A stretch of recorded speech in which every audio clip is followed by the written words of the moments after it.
Une rencontre complexe pour plusieurs raisons. Tout d'abord, l'altitude. Nous sommes à l'Irene Country Club, situé à Centurion, près de Johannesburg et Pretoria. Ce club est à 1600 mètres de hauteur. Les efforts sont donc plus durs à fournir et les balles rebondissent beaucoup plus.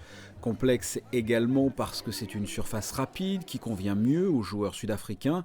Et enfin, dernière complexité, nous sommes en été, il fait chaud et moite.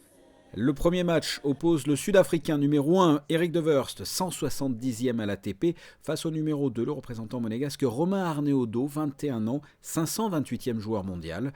Pour sa première participation à une Coupe Davis, Romain réalise un excellent match. Il est volontaire, pugnace, il ne lâche rien, il donnera tout ce qu'il a. Lui qui a du mal à finir les matchs trop longs, il l'emportera en 5-7. Une belle surprise, Romain ramène le premier point à Monaco.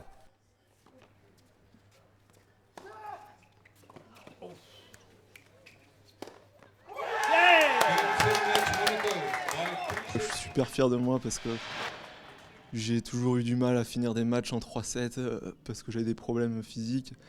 Et là, mon premier match en 5-7, il fait chaud, on est en Afrique du Sud. Je suis contre un mec qui joue bien, il est largement mieux classé que moi. Et putain, je domine et j'arrive à finir le match, je suis super fier de moi. Quand j'avais dit qu'il y avait des beaux moments en Coupe Davis pour ce week-end, c'est vrai que c'est super, hein, je suis content. Deuxième rencontre, Benjamin Balret, numéro 1, face à un jeune joueur sud-africain, Nick Scholz, 22 ans, il s'entraîne dans une université américaine. Benjamin aura du mal à rentrer dans la partie, son adversaire a un très bon service. Benji perd le premier set, 7-5. La nuit tombe, la partie s'arrête au deuxième set, alors que Benjamin mène 3 jeux à 1. Le lendemain, il perd son avance. Et le deuxième set, Benjamin se redresse, il empochera les 2 sets suivants. Le Monégasque s'incline au 5e et perd donc la rencontre.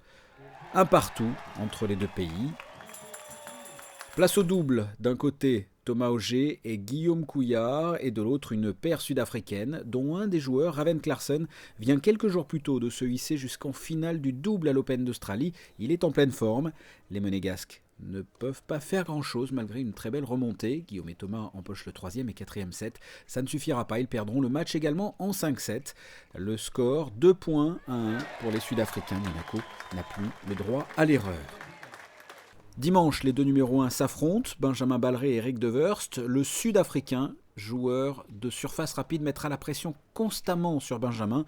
Malgré de beaux échanges et de beaux points de Benji, cette partie se déroulera en 3-7 en faveur d'Eric de Wurst. 7-6, 6-2, 6-3. L'Afrique du Sud est qualifiée pour les demi-finales de ce groupe 2. Benjamin est un joueur terre battue. La terre battue permet d'avoir plus de temps de s'organiser et Benjamin est un gars qui est très solide en tapant très fort, mais il lui faut du temps. Quand il n'a pas le temps contre des joueurs comme ça sur surface rapide qui mettent la pression tout de suite sur le service et qui tapent très fort, il n'a pas le temps de s'organiser. Il y a des regrets là aujourd'hui ? Oh, écoutez, des regrets, on peut toujours avoir des regrets, hein. Même si nous avions gagné au premier jour, disons le deuxième match à 2-0, il aurait fallu gagner le double contre une équipe plus forte. Il aurait fallu que Benjamin gagne ce match. Si Benjamin ne gagnait pas, il fallait que Romain gagne. Ce qui n'était vraiment pas évident, la route aurait été même très longue. Les Monégasques ont pourtant bien joué, les rencontres se sont quasiment toutes déroulées en 5-7, mais il y avait plus fort en face. Prochaine étape capitale, un match de barrage en avril qui devrait se dérouler en Norvège.